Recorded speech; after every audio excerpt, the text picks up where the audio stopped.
everybody, Dirili here. Thank you so much for joining me for another episode of Hakuouki Demon of the Fleeting Blossom. We are just starting Hijikata's route today. Alright, so his route's supposed to be the longest, but we have already been over a bunch of material from doing everybody else's routes first. So there might actually not be quite as much to go through going through Hijikata's route since we're skipping. We shall see. Let me go ahead and jump right into things. And I'll show you the choices to make as we go along. I'm going to be unlocking all the CGs in this gallery, so these are the choices that you can go through in the shortest order to unlock all CGs for Hijikata. Alright, so first thing we gotta do is, of course, begin. And yes, we're using the same name.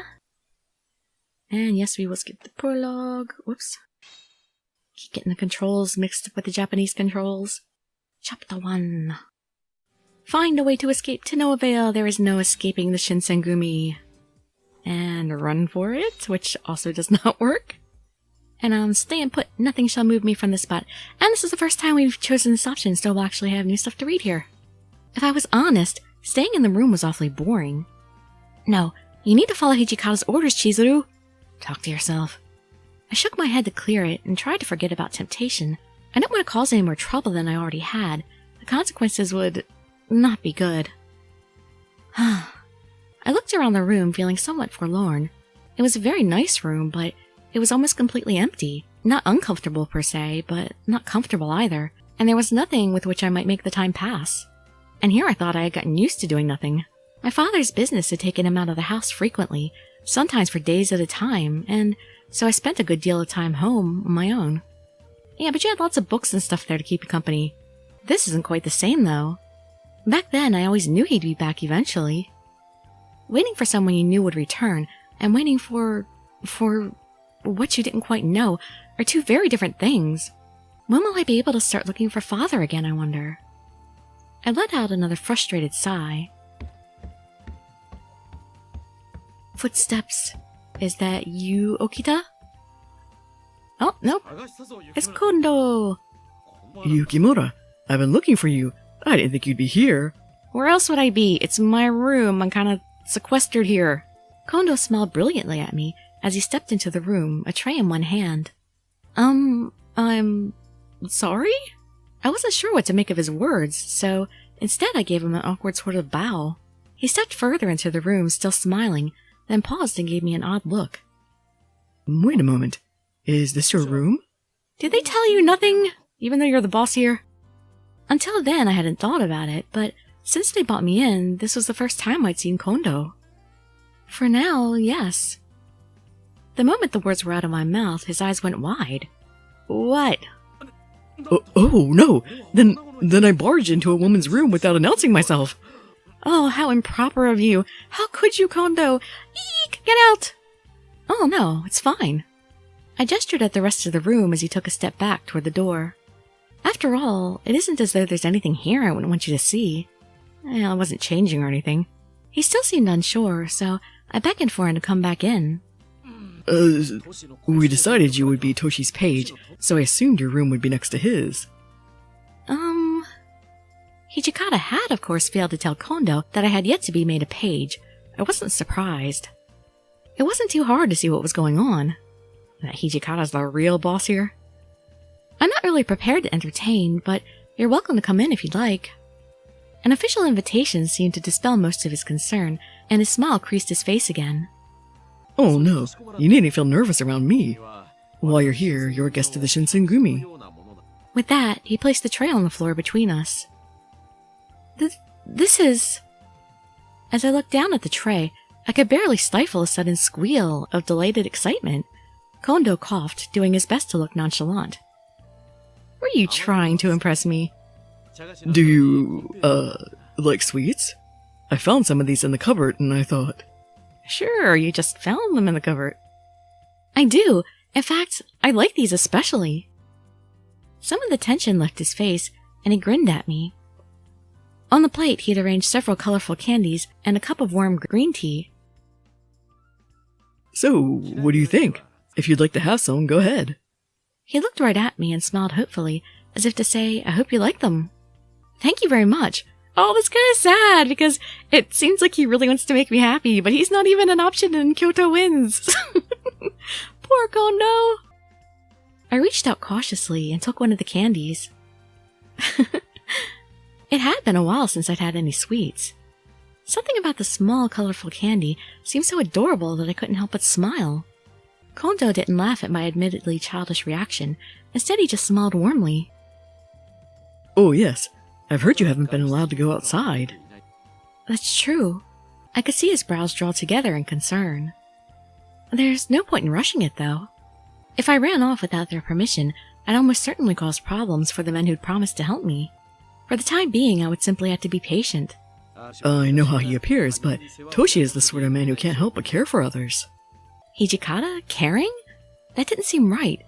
But then again, I told myself, Kondo knows him much better than you. He may be a little strict with you, but only because he has your best interests at heart. That made a little more sense. I think... if the commander doesn't think it's time for me to go out yet, then I trust him.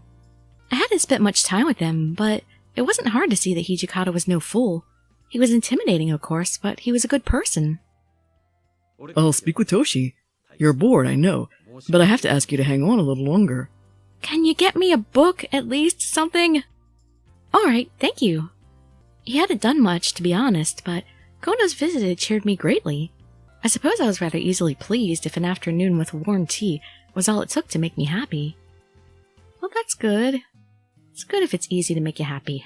Just a naturally happy person.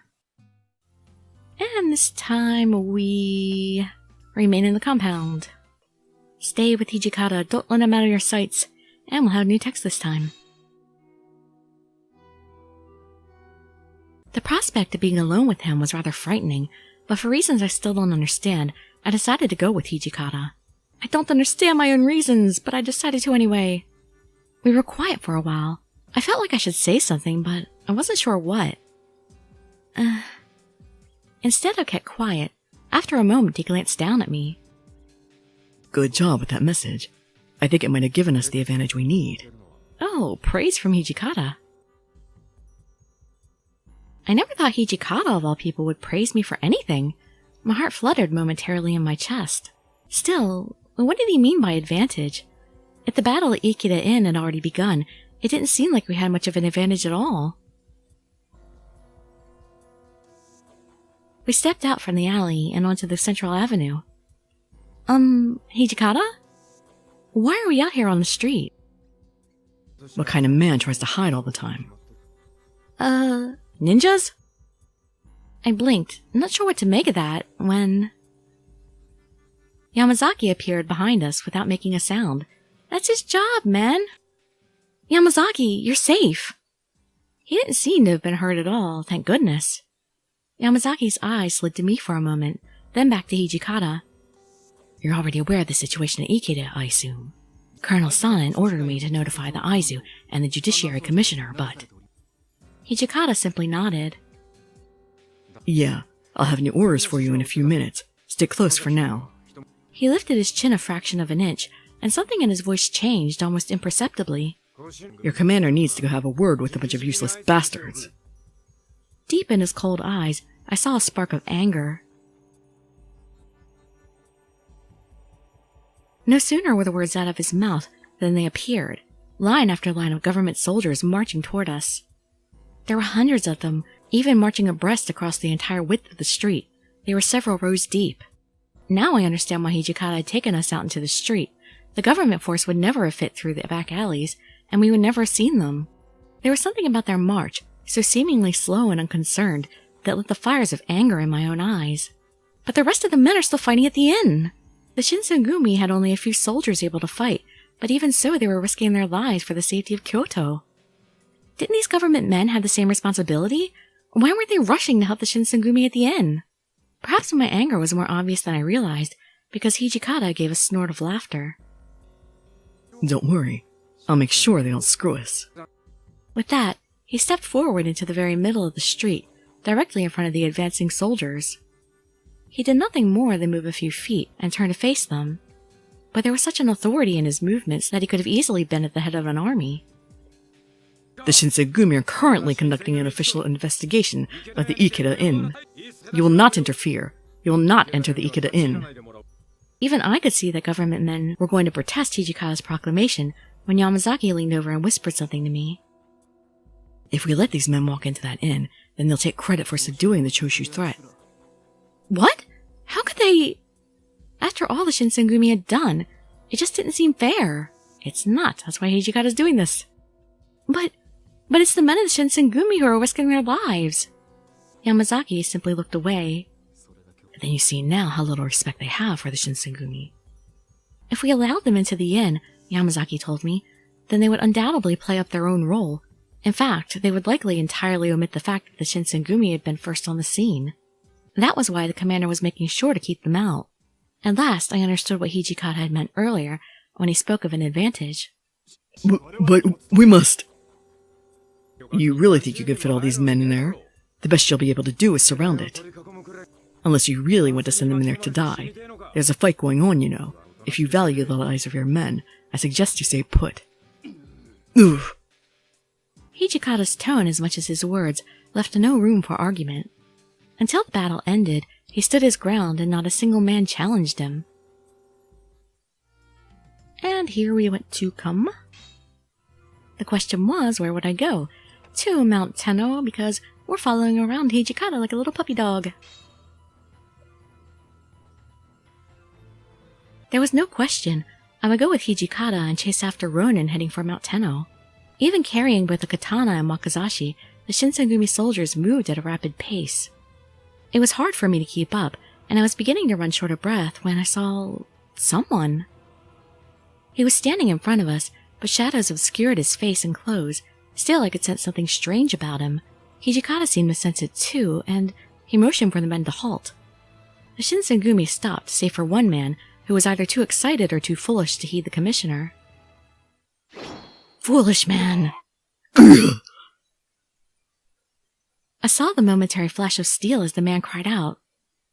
Hey, what the hell is this? You okay? The man just lay there unresponsive. I could see the thick red blood already beginning to pool around him. Taken aback at first by the sudden attack, the men all turned now to glare at the stranger. Judging by those jackets, you must be the Shinsengumi. Boorish as always. They were already on edge, but the man's words only made the men more agitated. True, some people felt the jackets the Shinsengumi wore were a little old-fashioned, but I'd heard from the men that they had their reasons for doing so. I could tell that they wanted desperately to pay the strange man back for his taunts and for his attack on their brother, but they knew that now was not the time for revenge. We're in a hurry, guys. First you got in my way at Ikeda. Now you're running around looking for more good deeds to appropriate as your own. The way he spoke made it sound as if he'd been there the night of the battle at Ikeda Inn. So, the peasant samurai haven't had their fill of defeat yet. Oh, excuse me. You aren't even real samurai, are you? As he spoke, I felt the air begin to thicken with the rage of the Shinsengumi. You're the swordsman from Ikeda. Those are pretty big words for such a little man. Maybe skinny man, not little man. Hijikata's smile was anything but warm. I'd heard you were talented for peasants, but after this sorry display, it looks like those rumors were just that. He looked down at the man he cut down and laughed. That man from the inn, Okita was it? Far too weak to be considered any kind of real swordsman. Hijikata's teeth were now almost completely bared. I knew that Okita wasn't weak at all, and I wanted to tell him so, but it was true that he had been injured. Insult Soji all you want, but how about you tell us why you killed this man first? I heard the soft hiss of Nagakura's sword sliding from its scabbard. At his feet lay the man who'd been attacked, his face now an odd pale color. There was no doubt that he was dead. If I don't like what I hear, then I'm gonna kill you right here. The man snorted. To defend your warrior's pride, the shogun says jump and you say how high? Tell me, where's the pride in that? There was anger in his voice too, but at what I didn't know. Why are you pursuing men who've lost and fled the battlefield? If you even pretend to have pride of your own, then you must understand that they've gone to Mount Tenno to take their own lives. What? Was he telling the truth? Did the Choshu men really mean to commit honorable suicide? I looked over at Hijikata and the rest of his men, but not a one of them looked surprised. The man in front of us was trying to stop the Shinsengumi in an attempt to protect the pride of the Choshu samurai. That was why he was mad. But is it really alright to take a man's life for the sake of someone else's pride? It seemed to me that fighting for the sake of someone else's pride wasn't really right. How could you know their heart or their thoughts? Pride is something that you have to defend yourself. How can someone keep their pride if someone else has to fight for it? In a way, I could understand his intentions, but I couldn't help but question his actions. Then, are you saying I should simply allow the Shinsengumi to take what pride the Choshu have left, so they can earn a commendation for arresting them? He did not sound amused. No, that's not really what I meant, but... Under that crimson glare, my voice trailed off. I felt like I hadn't really explained myself at all. Hijikata had listened to our short conversation, and he seemed unimpressed. Pathetic. I thought you were trying to make some kind of point, stranger. But you're just whining like a child who can't get his way. This is war, you idiot. What? The man spoke through clenched teeth, and the knuckles of his sword hand had gone white. They started a fight over something stupid, then didn't have the balls to see it through and ran away with their tails between their legs. Men like that don't deserve to die with honor. His voice cracked like lightning, and before I realized it, I'd taken a step back. They're traitors and cowards besides. You really think a man like that deserves an honorable death? They'll die with their guts where they belong, and their heads in the dirt. And then, you mean to say they should have been prepared to die for their cause when they went to war? Well, yeah, generally. Any man who starts a fight he isn't willing to give his life for doesn't know what it means to be a warrior. Let's just say they do have some scrap of pride left. Wouldn't dying in the battlefield be better than dying on your own sword? I didn't fully understand what he meant, but I could tell that Hijikata's own concept of pride and honor was not something he could easily compromise. Still, no matter how long he and the stranger spoke, I also knew that they would never see eye to eye. There was the hiss of metal as Hijikata drew his sword from its scabbard, and I saw Nagakura drop into a fighting stance. Hijikata turned to look at him, his eyes narrowed, and after muttering something angry under his breath, Nagakura stepped back and put his blade back in its sheath. You don't look like a coward to me, so I figure you're ready to finish what you started when you killed one of my men. Big words from a small man. Do you honestly believe you can defeat me? In an instant, their swords met, and the clang of metal on metal reverberated through the mid-afternoon air. They sprang apart, eyes fixed on one another, and I saw... Hijikata's hands tightened on his sword. The commander was a skilled swordsman, very skilled, but this man had defeated Okita. I saw Nagakura reach for his own sword. He was clearly about to leap into the fight as well, probably hoping to help Hijikata gain the upper hand. But we have to... let's see. Yep, stop Nagakura, which is what I would have guessed. No, Nagakura, you can't! This fight wasn't why the Shinsengumi had come. Their mission was to follow the Choshu rebels to Mount Tenno. There could be no doubt that the strange swordsman was an enemy, and a dangerous one. It might take our entire force to defeat him, but Hijikata would be furious if we abandoned our mission. Nagakura knew it too, and after a few moments spent grinding his teeth, he took his hand off his sword. Hey, Hijikata, I'm gonna take your guys for a bit if that's alright with you. The commander's eyes never left the swordsman's face, but his mouth curled into an almost predatory grin. Yep, we did the right thing. That made him love us even more. Listen up, guys. We're gonna run straight for Mount Tenno, and we aren't gonna stop until we get there. The soldiers roared their assent. Damn you. Pay attention. I'll put a sword through your back as easily as your front. With Hijikata in striking distance, the swordsman didn't dare move as the soldiers of the Shinsengumi, myself among them, jogged past them toward Mount Tenno. We'll be waiting for you at Mount Tenno. It would have felt strange to leave without saying something to him. Please, catch up with us soon. His eyes narrowed just a fraction, and he let out a laugh. Who the hell do you think I am? The great Toshizo Hijikata. His voice was calm, confident, and slightly arrogant. Don't drink the water of life yet. I nodded to him and jogged past, falling into step with Nagakura and the rest of the men. We ran straight for Mount Tenno and didn't look back. Probably too late already. It's almost nighttime. I was waiting at the base of Mount Tenno.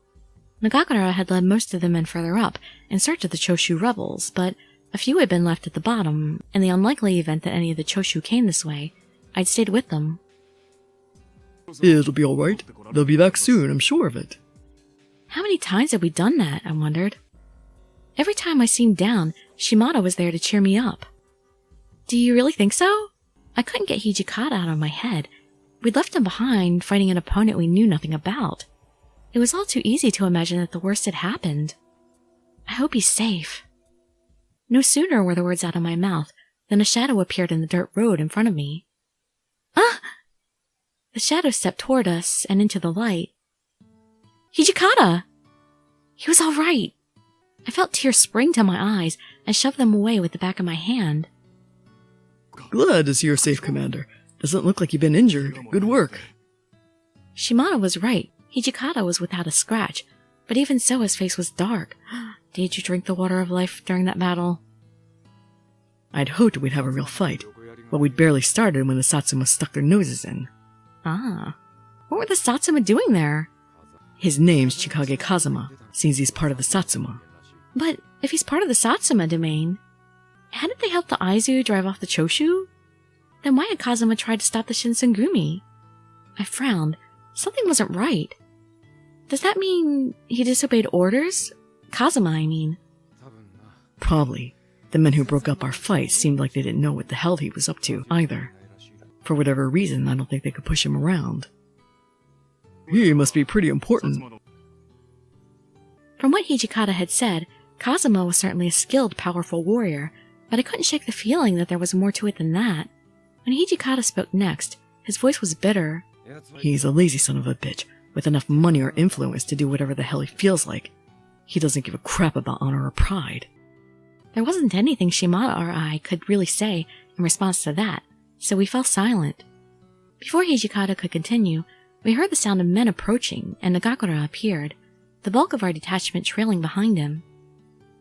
I saw Nagakura stop for a split second when he noticed Hijikata, and then a grin tugged at the side of his face. Well, we went up to the top to have a look, but every last one of those bastards had already cut themselves wide open. Oh. My heart fell as he explained. I wasn't sad that they killed themselves, or that the Shinsengumi hadn't been able to arrest them, only that more lives had been lost. Honorable suicide, eh? Good for them. As he spoke, he flashed half a smile at Nagakura. Is that okay? Only a few hours before, he said that they were criminals, and only deserved to be beheaded, but now he was applauding them for taking their own lives? He shrugged. Not for the Shinsengumi. We let them fulfill their mission, which means we failed ours. I wanted to arrest them, but now they're dead. What good would it do to ignore what they did? Friend or enemy, a man who dies with honor deserves at least some respect. Oh, I suppose that makes some sense. It was obvious that I really only half understood what he was trying to say, and his expression softened a little. And that was the end of our journey to Mount Tenno. Together once again, we returned to the Imperial Estate to meet up with the rest of the Shinsengumi. On the way back, Hijikata and the men began to discuss their next move. It looked like there was still plenty for the Shinsengumi to do in Kyoto. The question remained then, what should I do? That will be return to my room? Then remain in the common room for the first time. Saito and Harada had already left. The common room grew more and more uncomfortable the longer I sat, much more so than I'd anticipated. Not that I bore him any particular ill will, more that I simply didn't know what to do. His face was stern as always, but the thin lines across his forehead and about his eyes betrayed a greater unrest. You. In the awkward silence of the room, his voice was like a gunshot. I jumped. You never really knew Sanan before he got like this. He's a smart man and he's talented. Well, I did notice he was very, sharp. Hijikata gave me a short bark of laughter. He was like a brother to me, even before we were part of the Shinsengumi. Wow, even before that? Hijikata had never spoken to me about himself, or indeed about anything, at length. I didn't know why he had chosen this moment to change that policy, but I was happy he had. Perhaps I thought he didn't see me as such an outsider after all. The only reason I didn't throw that crap away was because I thought he might be able to use it to heal his arm. We knew it was dangerous, but we thought that maybe he could improve it somehow. We need Sanan. I can't lose him. Hijikata looked tired and drawn, more so than I'd ever seen him before. His face was tight with strain, and he moved with the labored speed of a man who had pushed himself beyond his limits. Always before as commander, he had been calm and level-headed. Never before had he looked so utterly spent. It'll be okay. I struggled for some words to reassure him, and regretted the ones I'd chosen as soon as I said them.